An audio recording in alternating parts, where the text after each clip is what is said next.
Greetings and bienvenue, Midnight Crew. Thank you for returning to this broadcast, and welcome to new viewers joining us for the first time. If you like a video, then feel free to subscribe. I don't have any good in-a-wood stories, but I do have an in-a-desert sort of story. One Saturday in September of 2010, I was at Sabino Canyon near Tucson, Arizona. I was in the astronomy club at the U of A at the time, and we were having a public stargazing night where we set up a few telescopes near the entrance to the park and let passers-by come and take a look through them. So we weren't very far into the park at all, just a few yards from the parking lot. Anyway, it was getting late and we were packing our shit up and getting ready to head back to campus. Everybody else was over in the parking lot except for me and one other guy. I think we were just chatting or taking down some piece of equipment or other. All of the sudden, we heard this scream from what sounded like maybe a mile inside the park. It was horrifying. Like the other anon said, it sounded like a woman being tortured. It lasted maybe 10 seconds. Bone-chilling.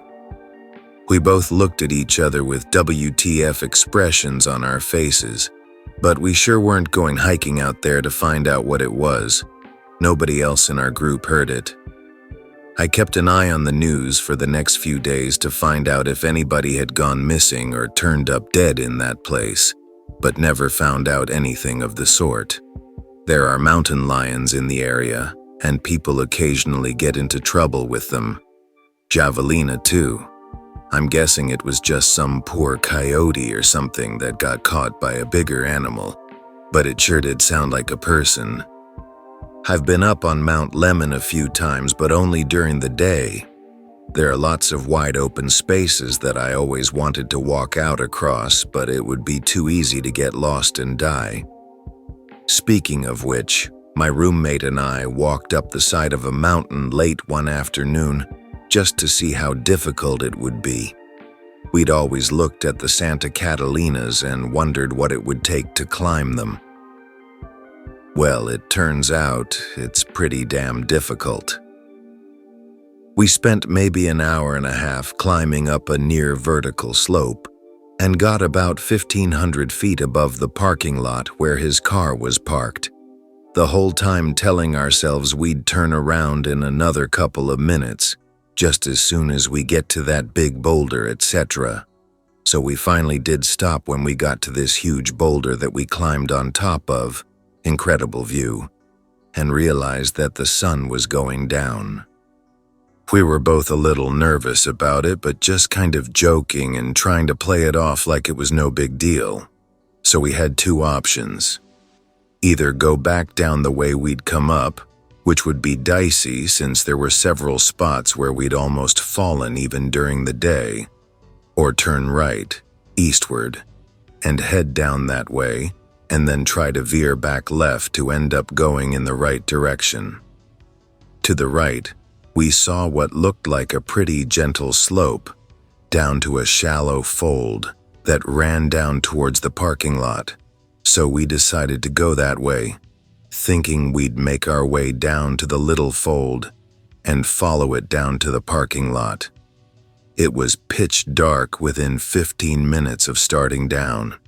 And to make things worse, we realized that the little fold we were heading for was actually a deep gorge, maybe 30 feet deep, with vertical cliffs on each side.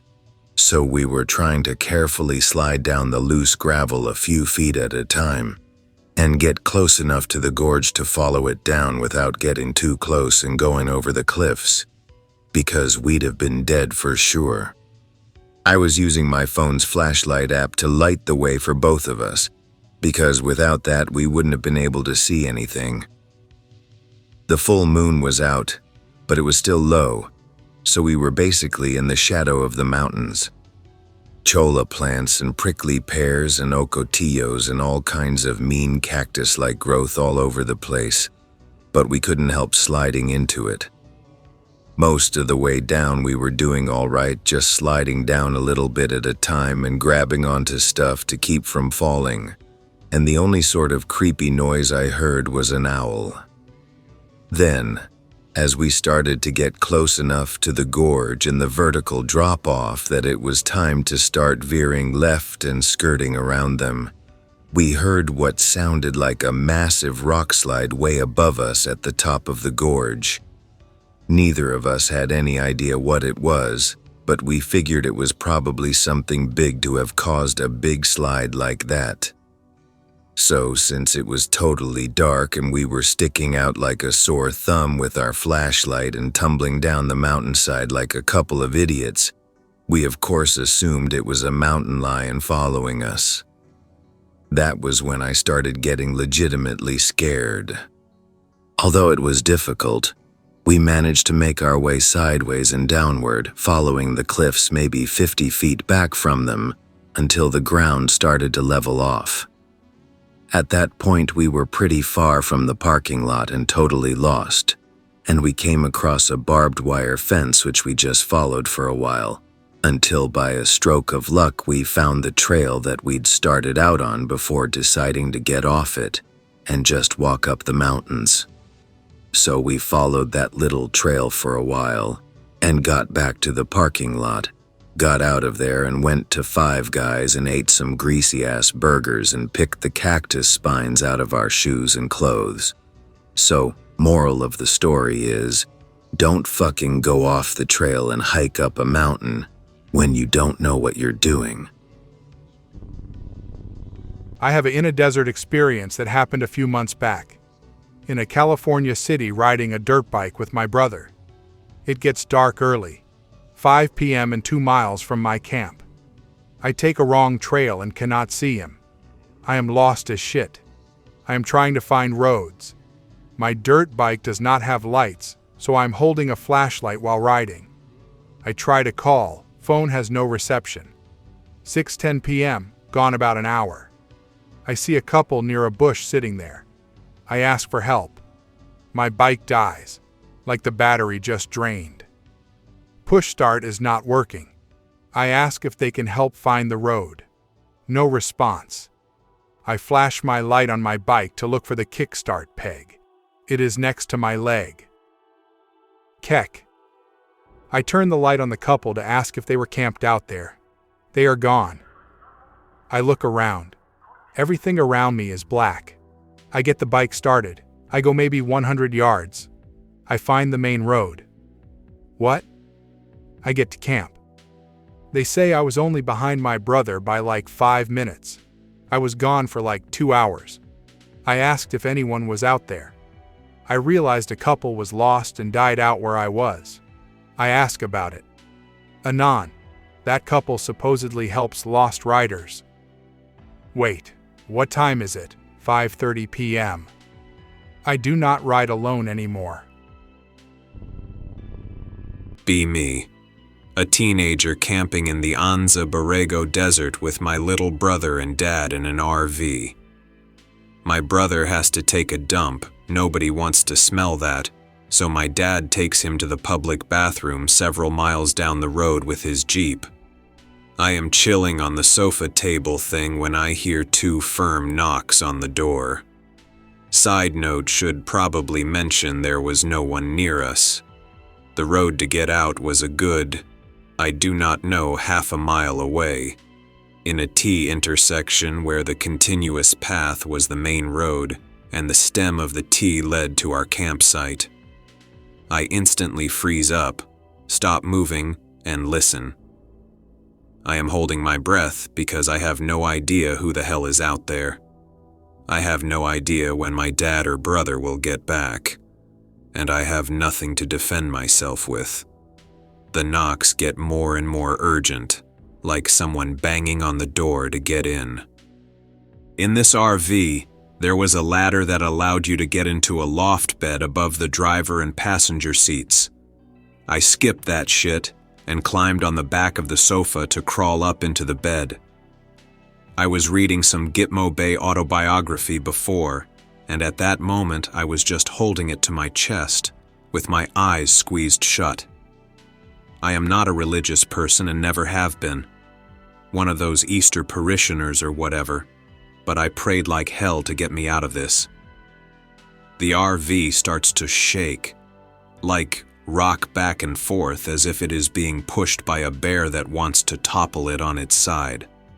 We are literally talking about a vehicle that weighs 9,000 pounds easily. I do not say a word. There is no service in the park, so even if I wanted to call for help, I could not. Eventually, I hear heavy, loud footsteps walking away, directly away from the RV. I still do not move. I still lay frozen in the bed, not moving an inch. Maybe 20 minutes later, 30, I hear footsteps that sound like a light little fairy walking. Turns out it's my dad. He's a 6-foot, 200-pound man for reference, which calls into question just what was at the door before he came. His knocks sound gentle and polite in comparison to what came earlier. Get down off the bed, unlock the door. Tell him and little bro all about the story. They don't fucking believe me. Anyway, not as exciting as some of the stories I've read on here, but it was real and it happened to me. Still have no idea what or who it was to this day. There were no sounds of cars or anything approaching when that thing showed up at the RV side door. Tucson bro here. It's a story my friend's dad told him when he was younger. I'm going to tell it from his perspective to make it flow better. Be at Kit Peak in the early 80s, walking our dogs. We come across a giant gaping hole with no discernible bottom. Friend decides he's going to go down to investigate. There's a nice slope with jagged rocks, so it is easy to climb down. An hour passes. We start to get worried. An hour later, 2 hours after going down, he returns. Completely white face, sweating. All he can say is, "Go now." We start walking away. He makes us run. Later, when he calms down, he finally tells what freaked him out. Babbling nonsense about an underground city with lizard people that can talk and shape-shift, not to an insane degree, but can alternate between looking more like people and lizards. We never go back there again. The funny thing is, my friend told me this story the day we started researching Hollow Earth theory before we knew anything about it. I also always carry when I go out. Depending on how desolate it is, I either backpack, carry a 9mm, or I strap a 45-70 lever action with me if I'm not already dedicating the trip to shooting. I'll explain one particular story I had regarding the desert dogs. I wasn't really planning on anything extravagant, just park, walk a mile or two in a desert, and just plink off a few hundred rounds with my SKS, and then run home and clean the sand off of it, as the wind carries sand into every nook and cranny. You can hear and feel the small pieces of sand get inside as you work the slide sometimes, meanwhile never putting the gun on the ground. It's just carried by the wind. But this story has everything fucking wrong with it. If you've never been to a desert community, there's one rule of thumb you'll always encounter. No one is ever really just wandering around when it's hot as balls outside. Driving down a normal road, I see a small silhouette on the road about 300 yards in front of me. I am thinking, oh, it is probably trash. Getting closer and closer to the black blob mass.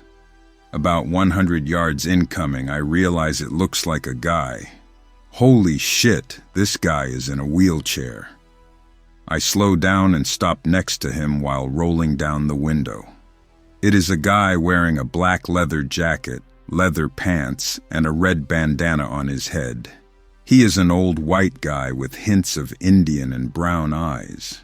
He is just pushing along on the road, going seemingly nowhere since there is nothing for at least 30 miles, and civilization is literally right behind him, just 5 miles. He had to have just kept going for no particular reason. I had my carry gun in my bag on the passenger seat. The back seats are going to be worked on at the shop for upholstery bullshit since I plan on selling it soon, so it is just the front seats. Ask him if he is okay. He mumbles a soft whimper. No. Ask him where he is going. He mumbles again. Up ahead to the community center. What the fuck in my head, 'cause I drive here almost every other weekend and there is nothing up here but miles and miles of road and dirt. He asks if I have any ice on me or ice cream of any kind, and I told him no. But I reached down and grabbed several extra water bottles I had laying around and gave them to him. I told him I cannot really help him, but he needs to go back. There is nothing up ahead. He nods. He asks me for my name. I told him my name is Steve, and he said his name was Todd. I say what the fuck internally, and I told him I'm going to be heading out, and he should probably go back to his place. I was pointing back at the houses behind us. He smirks a little and says, "That is not his house," and starts going forward again, struggling. I drive away and pull up a little further from him and decide, just in case the old guy needs extra help, I will be back in my car to help him if he stops next to it. I unpack my SKS and backpack and head out with the water I have left from giving him a good portion of it. I go out, and before I can even get to my spot, I notice the sound of dogs. Dogs barking all around me, blue triangle. I gaze all around me and I cannot see shit. Mind you, there is not a whole lot of hiding places for dogs to be at, as this is pretty level ground so far, and not a lot of shrubs. I grip my gun and continue going deeper since I want to shoot my guns, and I do not want to be too close to the road. As I continue to go just a little further, I hear it again. Dogs barking, coming from the east, sounds like they are 20 yards away. Again, no sight of them, nothing, nowhere. I unsling my SKS, took a swig from my water, and shot towards the mountains, as I do not want to shoot directly east, since about 10 miles down is some houses, just being cautious. The warning shot did not do anything. My senses are telling me to go further northwest and avoid this area. I am just singing along to the tunes of New Vegas and toying with the idea of LARPing as the Legion. I reach the other blue triangle area and again I hear the barking, but this time I hear it coming from the north side. I stop and scan the area, but to no avail. Nothing. Not a single thing out here. Now my vision is not perfect, so I wear glasses. I have hunted rabbits out here before, so it is not entirely possible I am missing entire packs of dogs from my vision, and there is no one out here for miles and miles who could be hiking dogs. It is a relatively desolate spot, and no one besides myself just stops at the side of the road around here. I decide some fuckery is going on and head back. As I leave, I can hear them still barking in the distance up until I get to the main road. And then I can hear them barking from across the road. I know for a fact I am getting stalked by something or someone. I start walking towards my car at this point and stick to the main road. If something was going to attack me, at least I will have a chance to be found here on the road. My rifle is still slung on me. I realize I am looking a little ridiculous as some cars pass by, but I really do not care. I have to get out of here. I see my car in the distance, but no sight of that old guy in the wheelchair. He must have taken my advice, I guess.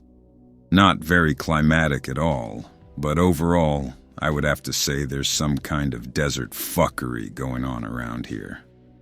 I'm not too surprised either, because the locals here are infuriated with the energy company installing big windmills nearby, and how it's disturbing the spirits.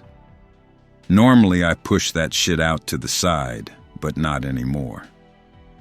I really don't know the significance of dogs in terms of Indian spirits, so if any anon out there knows anything, I'd appreciate it. I took it as a warning to get out of there, because the moment I stepped on asphalt again and heard them across the road is the moment it clicked in my head that each time it kept trying to get me to steer away from the desert. Be me. Be a teenager hiking in a desert with friends. On the usual trail, I have hiked it many times. It is average desert stuff. After a while, once we are out of sight of the road, we come upon a gully I have never seen before. I have been through this area before, but have not seen it. It is pretty weird too, almost like a burial area. I decide to investigate. One friend nopes out and stays behind. Me and the remaining friends start walking down. As soon as we do, I get the feeling that we really should not. As if we had walked into someone's yard, and they casually pointed to the no trespassing sign with their shotgun. I tell my friend I think we should leave. My friend ignores me and continues to snoop around, even poking into the weird niches. I finally manage to drag her back out of the gully as the feeling that we are not welcome intensifies. I get a distinct, "This place is not for you two legs," in my head. We return home without incident. The friend that is too nosy for her own good takes off, and the wuss friend stays the night. Within an hour, we were both miserable and sick. We have super intense migraines. Sound hurts. Light hurts. In the dark with blankets over the windows, it still feels painfully bright. We suffer through the night and wake up with flu-like symptoms, nausea, fever, cough, shakes, the works. We are sick for a week. I write an apology and leave it with some water out in the hills. We get better, but can no longer find the gully with the weird niches. That was 10 years ago. I still can't find that gully, though. I have hiked the same path many times. I do sometimes feel a watchful presence and get the feeling of being regarded as two legs when I'm out there, though. Got a couple. Both happened out at Rio Verde. Those from Phoenix should know. Keep in mind these happened a long time ago before they completely renovated the place, paved some paths, and opened it up for all the snowbirds and transplants. My buddies and I were out across the river and a couple miles out and were drinking around the campfire and just bullshitting. Around 1 or 2 we decide to head into town, so go to put the fire out. Now, what we usually do when we put a fire out is afterwards just sit in silence for about 10 to 15 minutes in the woods, just listening to the silence and sitting in the darkness. Cool to creep yourself out or look at the stars. So we put the fire out and are just sitting in silence. Finally, my buddy speaks up and says it's about time to go, so we all get up. Suddenly, my friend turns the lantern on and starts going, fuck, what the fuck? I turn around just in time to see a white, hairless creature, about waist height, take off into the darkness. What was really unsettling to me was how it moved, kind of galloping, hopping, but with weird joints. Where its knees should have been, they were bent the opposite, like the joints in the legs operated completely differently. Freaked us all out, and we quickly jumped in our buddy's truck and got the hell out of there. Could have been just a diseased rabbit or coyote, but we all felt real unsettled just by looking at it. One more story I have from the same night. It happened just before this event when we first got to the site, and also creeped us out. At around 10ish, we crossed the river and hiked out to the site we liked to chill at. This site was unique in that it was a sort of crossroads for two different paths that headed out towards the hills in the east. We had set up and decided it would be cool to head down the trail we hadn't explored yet that followed the river. This was in the spring, so there was tall, maybe knee-high grass around the path, which was covered by the branches of the low-hanging trees that tend to grow around riverbeds. Anyways, we are about 5 minutes down the path when suddenly a man stumbles up and over the riverbank and stops in front of us, about 20 meters out. Every single one of us paused and are sort of surprised to see another person out here, as we didn't see any cars parked along the trail in and hadn't heard any music or talking in the distance. This man is still standing there, staring down the path towards us, when suddenly two more people stumble out from where he came from and come to a stop next to him. The three of them are now all staring down the path at us. The creepy thing is that they were not talking to each other or even acknowledging each other, just staring down the path. I hissed a "what the fuck" to my friends, who all whispered that this felt really, really wrong.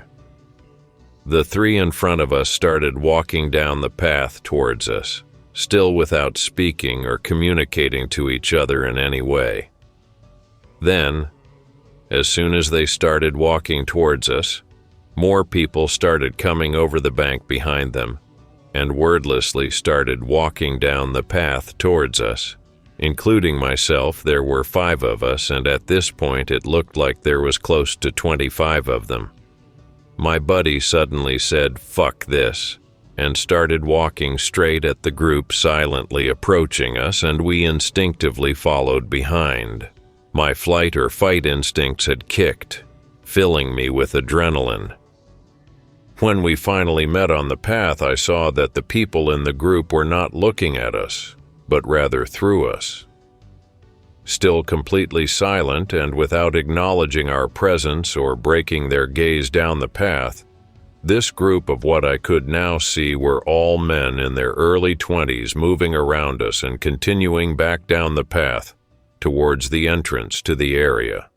Still pumped full of adrenaline and feeling uneasy, my buddies and I all stopped and watched the last of them turn the corner and disappear out of sight. The weirdest thing we realized was that not only were they not talking to each other, but also that they made no noise when they walked. For a group that large, you would expect to hear them break the grass along the path or hear the snapping of sticks on the path, but they didn't. Also, we wondered how the hell all those people got out here without leaving their cars parked somewhere that we would have noticed. Best we could guess was that they were some weird church group doing rituals or some nonsense out here. Either way, the entire situation was really unsettling and made us decide to bring our handguns next time we headed out there.